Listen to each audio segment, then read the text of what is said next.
അനാവശ്യമായ ചിന്ത കൊണ്ടോ അനാവശ്യമായ കാഴ്ച കൊണ്ടോ ഒരാൾക്ക് സ്ഖലനം സംഭവിച്ചാൽ കുളി നിർബന്ധമാണോ? അതല്ല ആ ഭാഗം മാത്രം കഴുകി വുളു ചെയ്ത് നിസ്കരിച്ചാൽ പറ്റുമോ എന്നാ ചോദിച്ചത്. ആ ചോദ്യം കുറച്ച് ഗൗരവമുള്ള വിഷയമാണ്. ഒന്ന്, അനാവശ്യമായ ചിന്തകൾ വരുമ്പോൾ അഊദു ബില്ലാഹി മിനശ് ശൈത്വാനിർ റജീം എന്ന് ചൊല്ലിയിട്ട് ആ ചിന്തയെ മാറ്റിക്കളയാം. ദിക്ർ ചൊല്ലുന്ന ആളുകൾക്ക് ഇബ്ലീസ് വരില്ല. എന്നിട്ടും വരുന്നുണ്ടോ ആയത്തുൽ കുർസി ഓതുക. ആയത്തുൽ കുർസി ഒരു ഇബ്ലീസിന് പിടിച്ചു നിൽക്കാൻ പറ്റില്ല എന്ന് ആയത്തുൽ കുർസി ഓതിയാൽ അത് നല്ല നിയ്യത്തോടുകൂടെ ചെയ്യുക. കുറച്ചോൻ നമ്മുടെ ചിന്തകളെ മനസ്സിനെ അല്ലാഹു ശുദ്ധിയാക്കി തരുമാറാകട്ടെ. അനാവശ്യമായ കാഴ്ച കൊണ്ടോ ഒരു ഗ്ലിംസ്, ഒറ്റ നോട്ടത്തിൽ അങ്ങനെയൊക്കെ ഒരു സ്ഖലനം സംഭവിക്കുമോ? ഒരു മനുഷ്യൻ അങ്ങനെ സംഭവിച്ചാൽ അതിന്റെ മസല പറയാം. പക്ഷെ നോട്ടങ്ങൾ എന്ന് പറയുന്നത് നമ്മൾ കൺസിസ്റ്റന്റായി, നമ്മൾ കണ്ടിന്യൂസ് ആയിട്ട് ഒരു വിഷയം, ഒരു ഹറാമായൊരു വിഷയം ആലോചിച്ച് ഇരിക്കുകയാണ്. ആ ചിന്തയും ആ നോട്ടവും ആ സമയവും അത്രയും ഹറാമിലാണ് നടക്കുന്നത്. ഇനി അവിടെ സ്ഖലനം സംഭവിച്ചു, കുളി നിർബന്ധമാണ്. അൽമാഉ മിനൽ മാ എന്ന ഹദീസിന്റെ അടിസ്ഥാനത്തിൽ സ്ഖലനം സംഭവിച്ചാൽ കുളി നിർബന്ധമാണ്. അത് ഉറക്കത്തിൽ സംഭവിച്ചാലും കുളി നിർബന്ധമാണ്. ഉറക്കത്തിൽ ഒരാളങ്ങനെ സ്വപ്നം കണ്ടു, അങ്ങനെ തന്റെ ഭാര്യയെ സ്വപ്നം കണ്ടു, പക്ഷേ എന്തൊക്കെയോ അങ്ങനെ സ്ഖലനം ഉണ്ടായി എന്നൊക്കെ തോന്നി, പക്ഷെ ഉണർന്നു നോക്കുമ്പോ അതൊന്നും അടയാളങ്ങളൊന്നും കാണാനില്ല. എന്നാൽ കുഴപ്പമില്ല, എന്ന സ്ഖലനം സംഭവിക്കാത്തത് കൊണ്ട് ഉറക്കത്തിൽ സംഭവിച്ചാൽ പോലും കുളി നിർബന്ധമാണ്. ഉണർച്ചയിൽ സംഭവിച്ചാലും കുളി നിർബന്ധം തന്നെയാണ്. സ്ഖലിച്ചാൽ മാത്രമല്ല കുളി നിർബന്ധമാണ്. ഭാര്യയും ഭർത്താവുമുള്ള ജീവിതത്തിൽ അവരുടെ ശാരീരികമായ ആ ബന്ധപ്പെടലിൽ ഹസ്ഫ എന്ന് പറയുന്ന പുരുഷന്റെ ലിംഗഭാഗത്തിന്റെ അഗ്രം അവരുടെ ശരീരത്തിലേക്ക് പ്രവേശിക്കലോട് കൂടെ തന്നെ കുളി നിർബന്ധമായി. അവിടെ സ്ഖലനം നടക്കണം പോലും നിർബന്ധമില്ല. ഇദാ ജാവസൽ ഖിതാനു അൽ ഖിതാന വജബൽ ഗുസ്ലു എന്നാണ് ഹദീസ്. റസൂലുള്ളാഹി സ്വല്ലല്ലാഹു അലൈഹി വസല്ലം പറയാൻ, ചലാക്രമം ചെയ്യപ്പെടുന്ന സ്ഥലവും വിട്ടുകടന്നാൽ എന്ന സ്ത്രീയിൽ പുരുഷന്റേത് പ്രവേശിച്ചാൽ അതോടുകൂടെ തന്നെ കുളി നിർബന്ധമായി. മനസ്സിലായില്ലേ? പിന്നെ ഇത് പറഞ്ഞപ്പോ ഒരു മഹാനായ അല്ലാമ അബ്ദുല്ലാഹി ഇബ്നു സീരീൻ റളിയല്ലാഹു അൻഹു സ്വപ്ന വ്യാഖ്യാനങ്ങളുടെ ഏറ്റവും വലിയ റഈസ് എന്നറിയപ്പെടുന്ന വലിയ മഹാനായിരുന്നു. അവരുടെ ഒരു വാക്കുണ്ട്, ലാ യഹ്തലിമു വരിഉൻ ഇല്ലാ അലാ അഹ്ലിഹി. ഉറക്കത്തില് എന്തെങ്കിലും സ്വപ്നം കാണുക, ഏതെങ്കിലും ഒരു പെണ്ണിനെ സ്വപ്നം കാണുക, അത് മുഅ്മിനായ മനുഷ്യനിൽ ഉണ്ടാവൂല എന്നാ. ലാ യഹ്തലിമു വരിഉൻ, അള്ളാഹുവിനെ പറ്റി സൂക്ഷ്മതയുള്ള ഒരാൾക്കും ഇഹ്തിലാം, സ്വപ്നസ്ഖലനം സംഭവിക്കില്ല, ഇല്ല അല അഹ്ലിഹി, സ്വന്തം ഭാര്യയെ ഓർത്തുകൊണ്ടല്ലാതെ ഒരു മുഅ്മിനായ മുത്തഖിയായ മനുഷ്യന് സ്വപ്നസ്ഖലനം പോലും ഉണ്ടാവില്ല. അങ്ങനെ ഏതെങ്കിലും ഒരു പെണ്ണിനെ ഓർത്തിട്ട്, തനുമായി വിവാഹബന്ധമില്ലാത്ത ഒരു പെണ്ണിനെ, അല്ലെങ്കിൽ ഹറാമായ രീതിയിൽ തന്റെ ഭാര്യയല്ലാത്ത ഒരാളെ പറ്റി ചിന്തിച്ചുകൊണ്ടും മുഅ്മിനായ മുത്തഖിയായ മനുഷ്യന് വരില്ല എന്നാ. അങ്ങനെയൊക്കെ വല്ല ആളുകളെയും ഒക്കെ ഓർത്തുകൊണ്ടൊക്കെ വരുന്നുണ്ടെങ്കിൽ ഈമാനിന്റെ വിഷയത്തിൽ ഒന്ന് ശരിക്കൊരു അഴിച്ചുപണി ആവശ്യമാണ് എന്നുകൂടെ എന്റെ കൂടെ ചേർത്ത് വായിക്കാൻ പറയാൻ. അല്ലാഹു തആല നമ്മയൊക്കെ അല്ലാഹു തആല സ്വാലിഹീങ്ങളാക്കി തരുമാറാകട്ടെ. പിന്നെ ഒരു ചോദ്യം കൂടെ ഉണ്ടായിരുന്നു, നാട്ടിലെ ബാങ്ക് അക്കൗണ്ടിൽ വരുന്ന പലിശ ഏത് രീതിയിൽ കൈകാര്യം ചെയ്യണമെന്ന്. അത് എന്നെ സംബന്ധിച്ച് ഉലമാ അതിന് എങ്ങനെയാണ് പലിശ ഉണ്ട്, നമുക്കത് വേണ്ട അല്ലെ? ഒരു കാര്യം മനസ്സിലാക്കണം, ഉലമാ ഇതിനെ സംബന്ധിച്ച് പറയുന്നത് മുസ്ലിമീങ്ങളല്ലാത്ത, ഇസ്ലാം അല്ലാത്ത ഒരു രാജ്യം, നമ്മുടെ നാടൊക്കെ സെക്കുലർ ഡെമോക്രാറ്റിക് റിപ്പബ്ലിക്കാണ് അല്ലെ? ഇസ്ലാമിക ബാങ്കുകളുള്ള ഒരു രാജ്യമാണ്. അവിടെ ഇസ്ലാമിക ബാങ്കുകളുമായിട്ടേ നമുക്ക് ഇടപാടുകൾ പാടുള്ളൂ എന്നാണ് ഉലമാ പറഞ്ഞിട്ടുള്ളത്.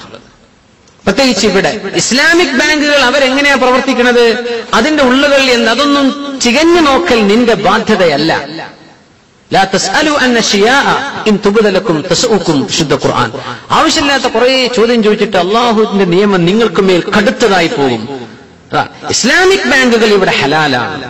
പക്ഷെ ഒരാൾക്ക് തോന്നാണ്, അതിന്റെ ഉള്ളിൽ വർക്ക് ചെയ്യുന്ന ഒരാൾക്ക് ഇത് അങ്ങനെയൊന്നല്ല നടക്കുന്നത്. ഹലാലും ഹറാമും മനസ്സിലാക്കലും ഒരു കാര്യമുണ്ട്. ചില ആൾക്കാർ പറയും ഇസ്ലാമിക് ബാങ്കിലും 2.5% അല്ലെങ്കിൽ 3.7% കൊടുക്കുന്നുണ്ടല്ലോ, പലിശ ബാങ്കിലും അങ്ങനെ ഉണ്ടല്ലോ. ശരിയാ, ഈ ഏറെ കൊടുക്കുന്നത് എല്ലാം എന്തല്ല പലിശ. ഇസ്ലാമിക് ബാങ്കുകൾ ചെയ്യ മുറാബഹ എന്നാണ്.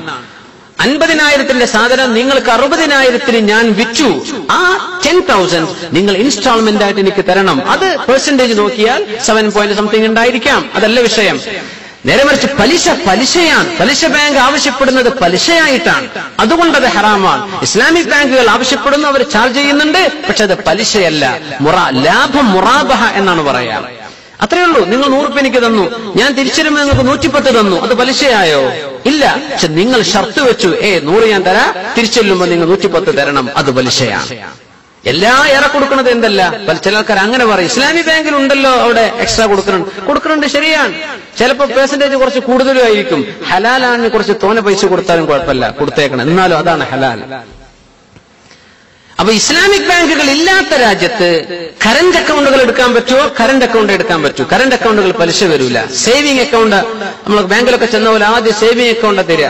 കാരണം അവർക്ക് അതിലാണ് ലാഭമുള്ളത്. അവരുടെ ബാങ്കിന്റെ ഡോക്യുമെന്റുകൾക്കൊക്കെ അവർക്കൊക്കെ ഒരു കനം കിട്ടാനൊക്കെ സേവിംഗ് ആണ്. പക്ഷേ അത് പലിശ വരും.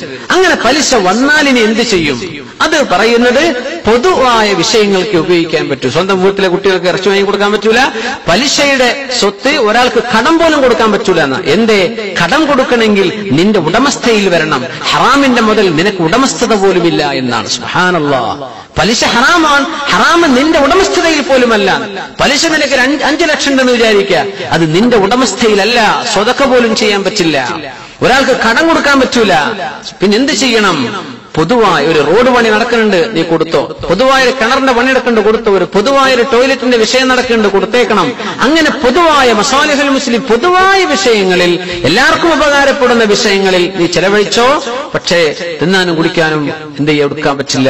സുബ്ഹാനല്ലാഹ്. അങ്ങനെയാണ് വിഷയത്തിൽ തഖല്ലുസ് ചെയ്യേണ്ടത് എന്ന് ഉലമാ പറഞ്ഞിട്ടുണ്ട്.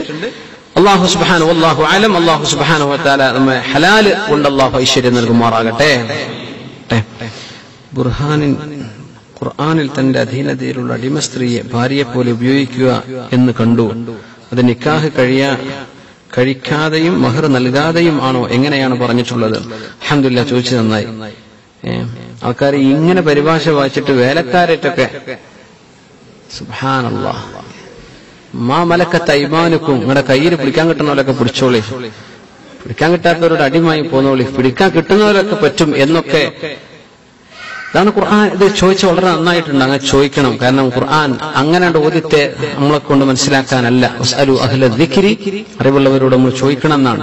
എനിക്ക് വിവരമല്ല, പക്ഷേ വിവരമുള്ള ആളുകൾ പറയുന്നതാണ് ഞാൻ ഉദ്ധരിച്ചു തരുന്നത്.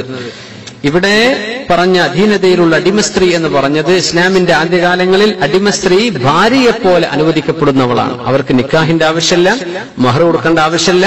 അടിമസ്ത്രീകളുണ്ടോ? ഒരു യജമാനന് വേണമെങ്കിൽ അവരുമായി മുസ്ലിമത്താണോ അവരുമായി ശാരീരിക ബന്ധത്തിൽ ഏർപ്പെടാം. ഒരു കുട്ടി എങ്ങാനും ജനിച്ചാൽ ആ കുട്ടി ജനിക്കുന്നതോടുകൂടെ ഈ പെണ്ണ് സ്വതന്ത്രയാവുകയും ചെയ്യും. പിന്നെ ഉമ്മു വല്ലതെന്ന് പറയാം, പിന്നെ അടിമയല്ല. അപ്പൊ ചില അടിമ സ്ത്രീകളൊക്കെ അതിനെന്നെ എന്റെ സയ്യിദ് എന്നുമായി ബന്ധപ്പെട്ടൊരു കുട്ടി ഉണ്ടായ പടച്ചോനെ ഞാൻ സ്വതന്ത്രയാകുമല്ലോ എന്നൊക്കെ ചിന്തിച്ച് അവര് ആ വിഷയത്തെ സമീപിക്കാറുണ്ടായിരുന്നു. ഇന്ന് അടിമ സമ്പ്രദായം ഇല്ല. അടിമകൾ എന്ന് പറഞ്ഞാൽ യുദ്ധത്തിൽ മുഖാമുഖം യുദ്ധം നടക്കുമ്പോൾ പിന്തിരിഞ്ഞോടുന്ന, അവിടെ പരാജയപ്പെടുന്ന ശത്രു സൈന്യത്തിലെ ആളുകളെയാണ് ക്യാപ്റ്റീവ്സ്, വോർ ക്യാപ്റ്റീവ്സ്. യുദ്ധത്തിലെ തടവുകാരായിട്ട് പിടിച്ചു, അവരാണ് അടിമകളായിട്ട് മാറുന്നത്. അങ്ങനെ അടിമ സമ്പ്രദായം ഇന്നില്ല. അബ്രഹാം ലിങ്കന്റെ ഒക്കെ മുമ്പ് അഷ്റഫുൽ ഖൽഖ് സ്വല്ലല്ലാഹു അലൈഹി വസല്ലം അത് നിർത്തലാക്കിയ വിഷയമാണ്. അതുകൊണ്ട് അടിമകളല്ല വേലക്കാരും വേലക്കാരികളും സെർവൻസും മേടുകളൊന്നും എന്തല്ല ഈ പറഞ്ഞതിൽ പെടൂല. അത് നിലവിലില്ല ഇപ്പോ, അങ്ങനെയാണ്. പക്ഷേ അന്ന് ഉണ്ടായിരുന്ന വിഷയമാണ്. അതുകൊണ്ട് ഖുർആൻ ആ വിഷയത്തിൽ നിയമങ്ങൾ ഇറക്കിയിട്ടുണ്ട്.